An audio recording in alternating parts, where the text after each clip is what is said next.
Hey everyone, Tin Man here, back with some more Dota Underlords. Let's play some ranked standard mode up in Lord of Whitespire. Hopefully we can get a good result here and get some points to climb up. Unfortunately, waiting on some people to connect, so in the meantime, I was going to say we could appreciate their beautiful wanted posters with all their different faces and whatnot. I love the new cosmetics, but instead we get to enjoy a nice little rainy board for a few seconds. Looks like everyone did connect in. Okay, what do we want here? Well, you know, Bloodseeker and Warlock, Bloodbound are pretty darn strong, as are Savages. Magnus, cast as Empower, and Windranger pairs well with a lot of these strategies, so she's pretty good in the early game. I do think she falls off towards the mid and later stages of the game. Gets outclassed by Mirana once you can unlock her. But early on, she would hold like an Ogre cap and become a Bloodbound very well, because she has very high attack speed to take advantage of the bonus attack damage. And she's just really good with Savages, because she attacks very fast, and Savages are all about stacking that bonus attack damage. Unfortunately, we take a pretty nasty loss here. Did not kill a single enemy unit. A 1-star Bloodseeker tends to do that. He really struggles to, you know, survive long enough before he can get a kill or get the Bloodbound bonus here. Not a huge fan of Vitality Booster. Voidstone is okay. Chainmail is also pretty good, but I think considering a Bloodbound, let's reroll. Hopefully we can find an Ogre cap. We do not find it. Instead, we got to settle for, I guess, a Gloves of Haste. Not great, but, you know, far from the worst thing we could pick up. This pack is actually insane. I want to buy like everything. Of course, we don't have that much gold. I want to buy some, you know, more Bloodbounds. So I think I'm probably actually going to do that right now. I want to buy Hunters. I want to buy Savages. I think I already need to make a little bit of a decision on the composition I want to play. There's a lot of Hunters here. And the fact that I didn't get an Ogre cap kind of makes me want to go towards a Hunter strategy. So what I'm going to do is actually just sell off these Bloodbounds and buy up everything else here and then reroll. And we see a Magnus, so I'm just going to sell off this Drow Ranger to buy a second Magnus. So Bloodbound's great strategy, don't get me wrong. It's just a matter of I needed to decide between something, and the math worked out that I could actually buy these units here, these Savages, Hunters, really efficiently. It all came together like in terms of exactly as much gold as I needed, so I was happy to do that. Maybe even pick up some more Hunters back, and of course we want to play our 2-star Magnus rather than going for Hunters this early on with just 1-star units. Looks like there's a couple people employing an open fort strategy, or at least semi-open fort, like our last opponent who just ran a single unit. So we do get 2 wins in a row here, despite losing the first round. And that's kind of nice. It maybe sets us up to get on a win streak for next turn. And our composition's not too bad here. So I think that is definitely a possibility. Looking around, I know Savages are going to be contested. Everyone plays Savages if they can, especially Tusk, Magnus. They're some of the strongest units in the early game. There is also some Knights, but I think we're far enough down this path already that I just want to sell off Omni Knight to get up to 10 gold. And hopefully we can face somebody else who's also looking kind of weak right now, and maybe take a win off them with this Magnus 2-star. Everyone is a 2-star Tusk, so probably not going to be able to beat it. I think Tusk is probably better than Magnus as a 2-star unit, although it's kind of close, especially when they all focused on the Magnus. He does get an Empower off, but their Tusk is still basically at half HP. My Magnus is dead, so yeah, it's probably not going to end too terribly well for us. No win streak for us, unfortunately. Very close. I don't even see what they had a Kaya on Beastmaster. I think our item was a little bit better, but did not work out that way in the end.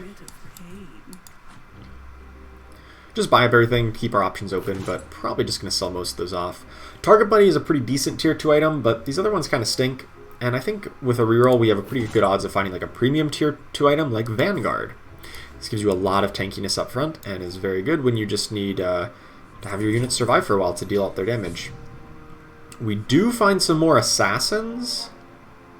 Now, I don't really think Assassins are a very good strategy. But if we do find a 2-star Queen of Pain, 2-star Ember Spirit early on, I could be convinced to try an assassin build. So what I'm going to do is just sell off to get up to 10 gold, and then buy these guys post-combat, and hope for the best. Let's actually sell those off, buy these two. Kind of want to buy the Chaos Knight too, just to keep open the option of Knights, but I don't want to sell off Bat Rider to clear up the bench space, so hopefully just end this fast so I can buy this and still have time to reroll. Really hoping for this Ember Spirit or Queen of Pain upgrade. This fight's not going to go fast. Oh, jeez. Alright, we're going to be quick, because everyone else will be done, so we just have a few seconds to buy this guy and use that free reroll.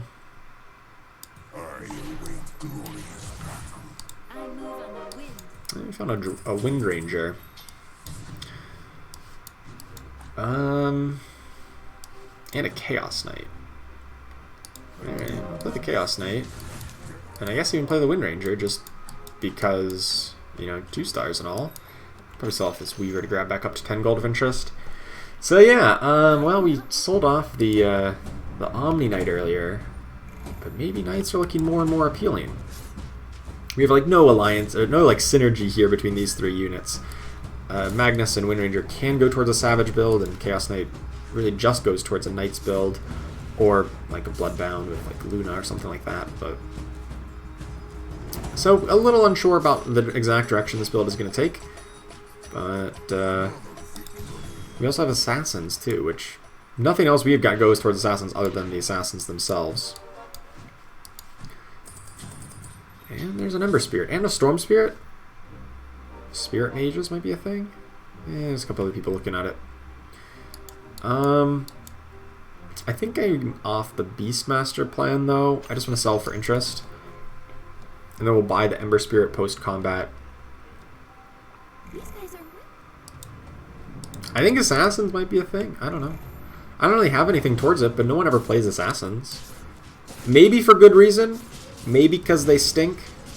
But also, maybe that gives us an opening to, you know, use them and be uncontested and win with them. You never know. Chaos Knight. Yes! Not even close, baby. 17 HP. Plenty of life. So definitely get Ember Spirit in here as we level up. I guess I will give... No, I guess I can't give him an item. I might pick up an item this round, though, right? Or no, the end of round 8. So I don't think I get an item this turn.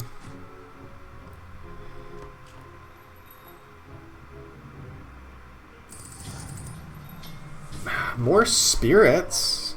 And an assassin in the form of Viper. You know what? I want to try assassins. You can't stop me. I want to try an assassin build. So I'm going to sell off my savages, because everyone's going to be playing savages, and instead we're going to try to assassinate some opponents here. Or, you know, get assassinated ourselves, because maybe assassins aren't all that great. But I think if there's ever a time to do it, picking up an early 2-star Ember Spirit is probably the way to do it. And in the meantime, we can be carried by some of these just individually strong 2-star units as we attempt to find other 2-star assassins. Holding on to some insects just in case we play Nyx Assassin plus like Weaver. But otherwise, I think these other units don't facilitate our late game plan here. Don't even like Venomancer, but buy him just to clear him out of the pool here. These items are like my bottom 3 of the tier 2 items. Well, I stand corrected. Mantle of the Flayed Twin's even worse. But Stonehall Pike is not too shabby. Especially if we can rack up a lot of kills on like Ember Spirit or something. In the meantime, we'll put it on Chaos Knight. And, well, here's some more Savages and Hunters. Exactly the things we're not exactly looking for. They're actually not quite as contested at this game as they normally are. 3 people going for them? I guess maybe 4. Wait, 1, 2, and maybe just 3. Anyway. Guess I'll pick them up just in case my plans change, but I was really hoping to find this Queen of Pain 2-star, should be huge. Chaos Knight wins a duel, So I don't know. Maybe we try to... I don't think we're going to try to stick with him, but... In the meantime, we're literally just buying units that... just to keep our options open. Hoping for the Queen of Pain. Hoping for a Dragon. Maybe a Snapfire to go with Viper if we get him up to 2-star. Although, honestly, in late game compositions, you generally... Once you find a Faceless Void, Viper's kind of the odd man out in the Assassin builds, or Nyx Assassin if you don't have Insect. So you either... You choose one or the other. I guess Dragons are probably stronger. Insects are just more readily accessible in the early game. But the Dragons are probably stronger come the late game, once you get up to 6 Assassins.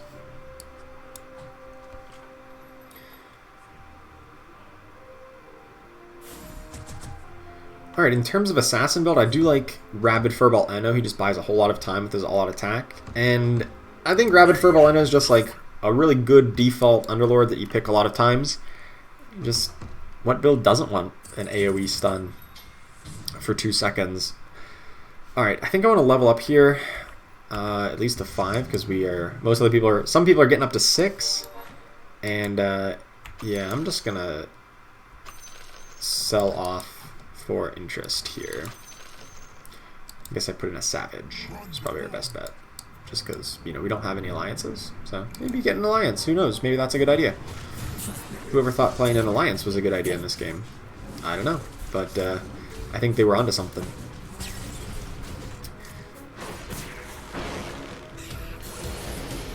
And Bristleback just deals lots of AoE damage on his own. Solid win here. It seems like a lot of other people in this game are struggling as well. There's a very much like a have and have-nots here with me, Frankie, and this player also having win streaks, and a lot of other people on big loss streaks. So a little bit of a big dichotomy there. Unfortunately, we are just not finding more assassins. We found so many early on. It's not for lack of them in the pool. No one else is picking up assassins. I think you probably at least want to level up to 6 before taking a couple more rerolls. Just give us a little bit better odds of finding the all-important tier 4 units in assassins. The Templar Assassin, the Slark, and even the Void Spirit. If we do opt to go towards that, if we want to get Void in eventually. Definitely going to lose here. A 2-star Lone Druid. I cannot possibly compete with that. 2-star Lone Druid is really strong. That Druid Alliance coming up big for them. I too have a Druid Alliance. Well, I have a Druid. So if I found a Lone Druid, that would be awesome. Please, game, give me Lone Druid. Alright. Let's level to 6 here. Hopefully we can just find it right away. I'm probably going to sell off these hunters and stuff over here on the right-hand side. Ember Spirit's getting some more kills. Eventually he can hold the Stonehill Pike, assuming we replace this Chaos Knight. Nothing much here other than maybe Broodmother, and I'm not even that happy about it. Let's take a reroll. We're Beastmasters. Wonderful. I probably could have been playing a huge Beastmaster comp here, but I just figured it was more likely that I'd get the Queens of Pain because, you know, other people are buying Beastmasters and doesn't like seem like anybody else is buying the Queens of Pain.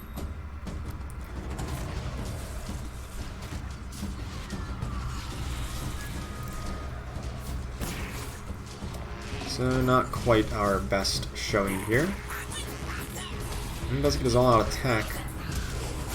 Stuns, but not even close to good enough. Multiple Bloodseeker builds, very strong.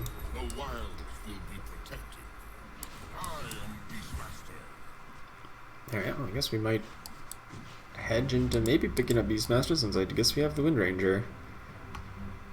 But we've passed on so many, it feels like it's a lost cause at this point. These items, not what I need. These items are a little bit closer to what I need. Maelstrom and Battle Fury are both good. Let's pick up Battle Fury for this Ember Spirit. It has been nerfed on him a little bit, so it's not quite as good as it always used to be, but it's still pretty decent. More Savages. Wonderful. I guess I have to just cut bait with these assassins now. Feels like so much of a missed opportunity. Like, just the game is just shoving Bristlebacks and Magnuses and Beastmasters in my face, which would normally be good, but it baited me in with the pair of Queen of Pain and the 2-star Ember Spirit.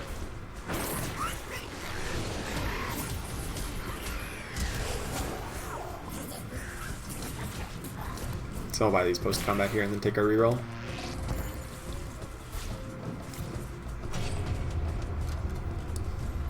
Plenty of time.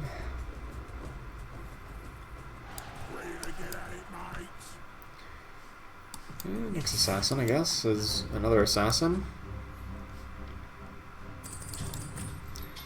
Tusk. Man. Nothing here. Alright, there's the Queen of Pain. And a Bristleback. Alright, we're going to play a weird hybrid build for right now. That's just how it's going to work. Alright, so Queen of Pain should get this Gloves of Haste, I suppose. Probably should have leveled up to 7 by now. Luckily we're against somebody else who's still at level 6. But we'll level up to 7 here. With any luck, we can get this win. It's close. Mages, no more casting. Solo. 10 HP. Yikes. Not even close, baby. 10, 22 HP. Not even close. Alright, now that we're leveled up, I guess I'll just throw in another assassin, I suppose. I don't have too many kills on Bristleback to make it worthwhile. I don't get it. Why do we... Okay. Can I make like a 4 Savage, 3 Assassin, 3 Hunter build work? Is that possible? I would need Sand King, probably. This is just a mess. It's a mess of a build. So weird. It's like, oh, yeah, here's, you know, absolutely nothing for a few turns. And then, oh yeah, here's a 2-star Beastmaster and a 2-star Nyx Assassin. Here's a 2-star Bristleback and a 2-star Queen of Pain. I'm like, you couldn't have given me one or the other to help make a decision? Nope, apparently not. Apparently not. The game is going to make things difficult for me here. Someone wants to win, don't they? More Queen of Pain, another Drow Ranger. I don't think I need the Doom. More Assassins. Okay. Still no of the 4-cost Assassins, and no more Vipers, but maybe that's okay if we have the Nyx Assassin.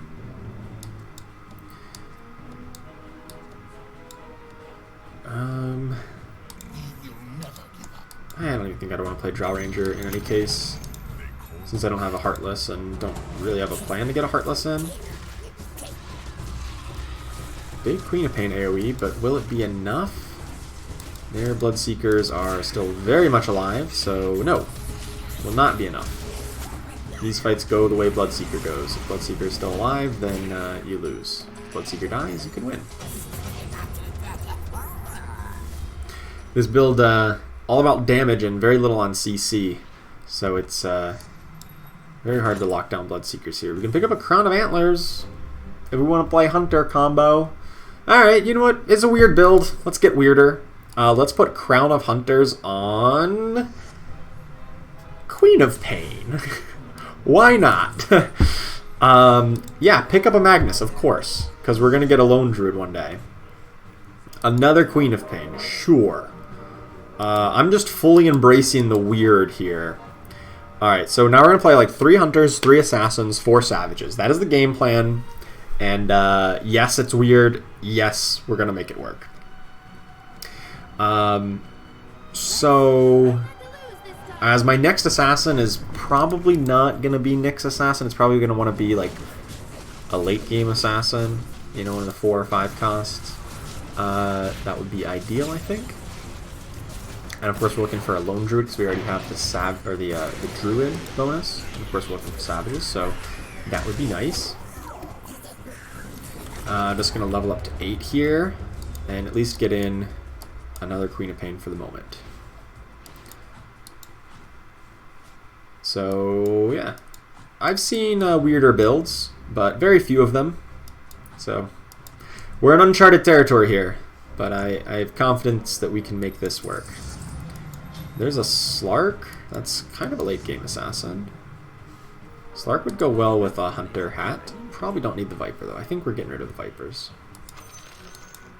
And the Nyx assassins. We're not going to go up to 6 assassins. It'll be like 3 at most. Probably put in Slark. Even give him the Hunter hat. He can attack multiple times to stack multiple essence shifts. Although he's very vulnerable and probably dies too quickly to really take use of it.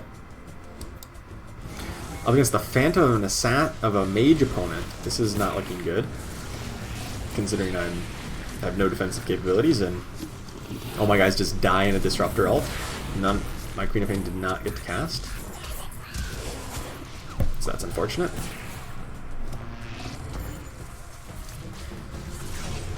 Alright. Just taking 9 damage, no biggie. Man, everyone's really low on life in this game. This game's going a lot faster than normal games do. We're not even around 20, and 2 people have been eliminated, and nobody's above 68 health.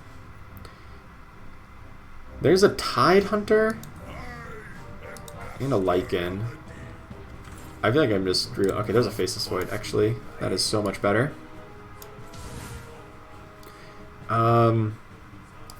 So yeah, I'm probably just looking at those and trying to get a Lone Druid in here, and then a Lycan to replace Chaos Knight and a level up to get up to 4 Savages. And then 3 Hunters, 3 Assassins, 4 Savages. That's their game plan.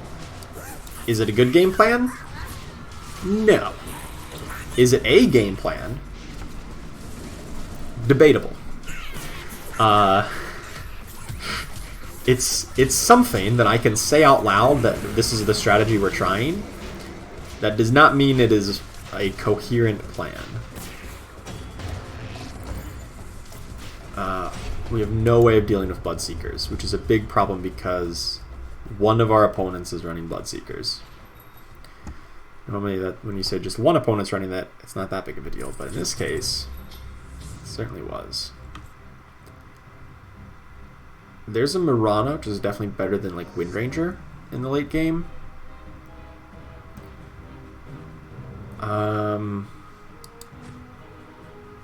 I really feel like I just need to level up here, though. I'm really low, and a second Queen of Pain might help. Maybe. Maybe.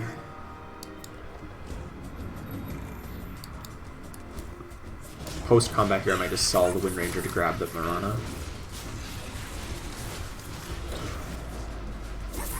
Got hooked right into the Chrono Cube. That was not ideal, to say the least. Maybe 4 Savages is actually not even that good of a deal. Maybe I should have kept the Tide Hunter just for some additional CC. That might have been stronger. NO? You got this, buddy. Okay, you don't got this. It was close. Yeah, maybe 4 Savages is like a pipe dream at this point, but like Lone Druid would be so good if we could find it.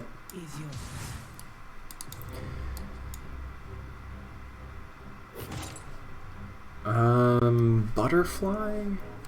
Nah, let's take a reroll. Vladimir's Offering, yes please. Love that item. And we need tankiness up front, because we have like no defenses up on the front line here. I don't think I need another Bristleback or a Slark. There's the Lone Druid, perfect. Alright, let's replace these guys. Who has the most kills? Beastmaster has like a few kills. Does not have nearly the most, but it's functional. Alright, so we got our build together,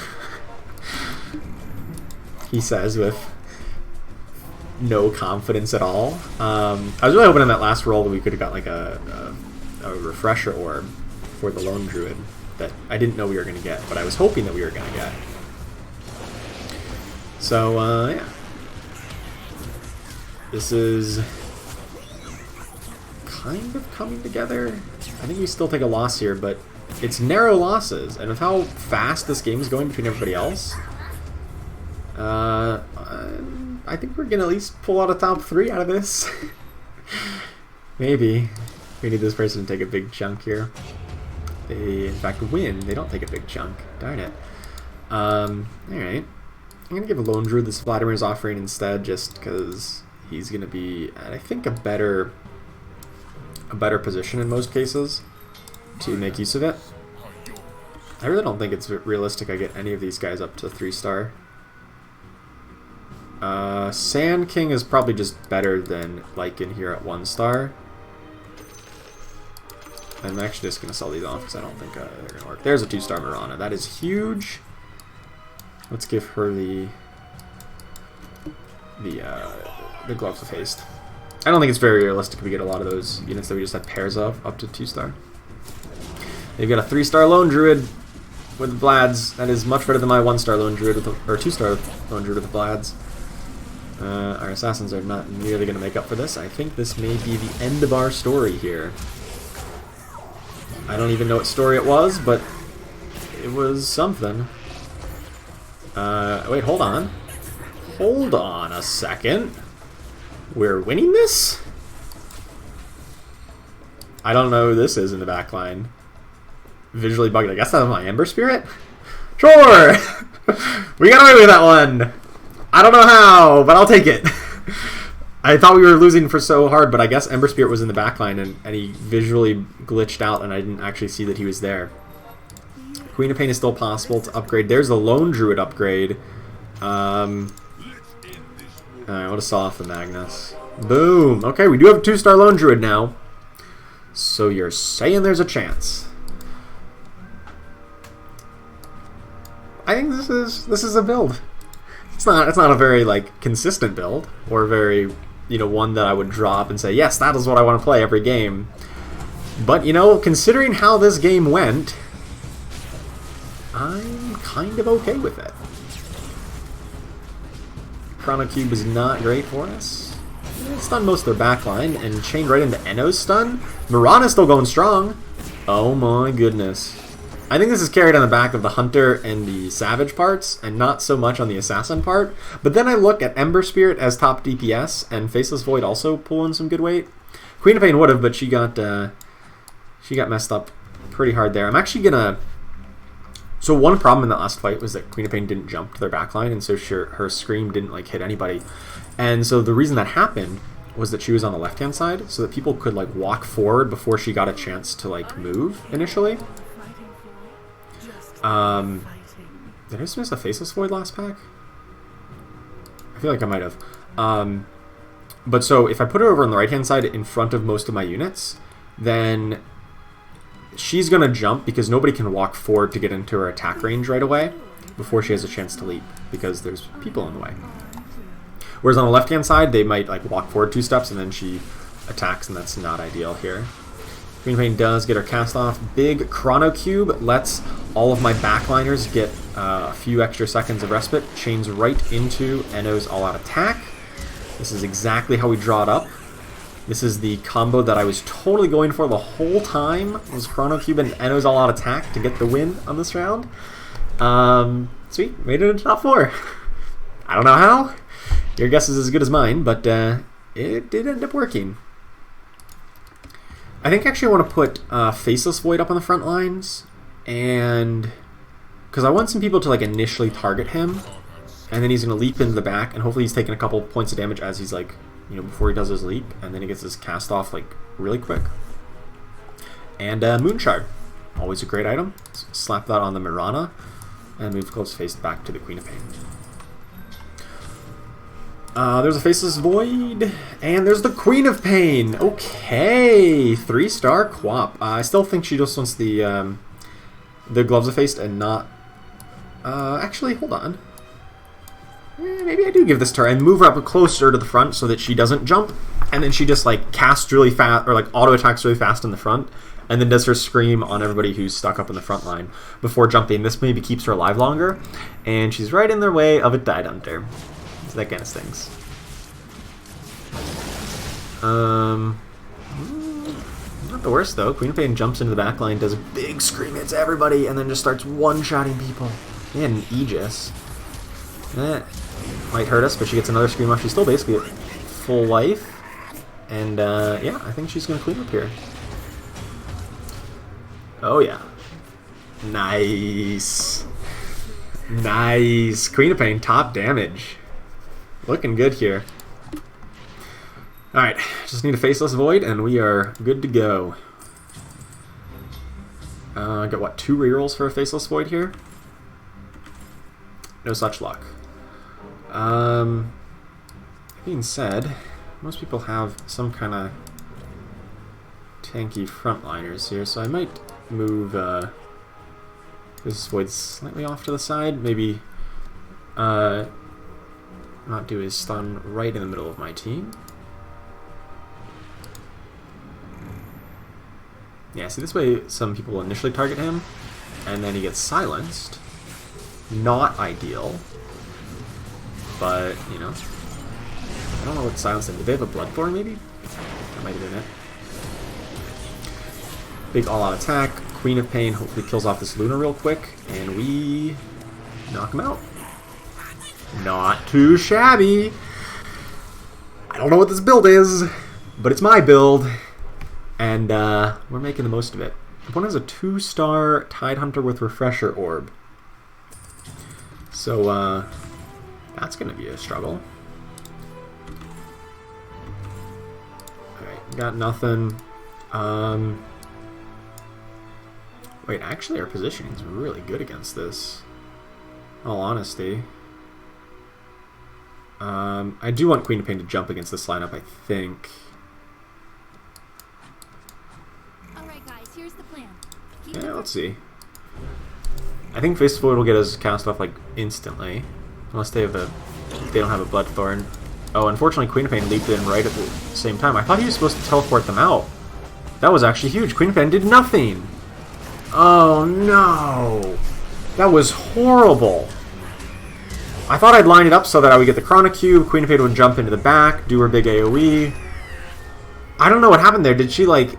Did Chrono Cube go off and then she jumped in? I don't know. I mean, that last fight was just a disaster, but hey. We got second place with whatever this build was. 3 Assassins, 3 Hunters, 4 Savages. I'll take it. I'll take it as a win. You know, I didn't get first place, but that is certainly far better than I realistically had hopes for, given the way this game was going between like Assassins and the Hunters initially, and just... It was a mess for most of the game. I think you can agree to that. And the fact that we pulled a second place out of this, I think is a very good game. So thank you so much for watching. I hope you enjoyed it. I know I did. So I will see you next time.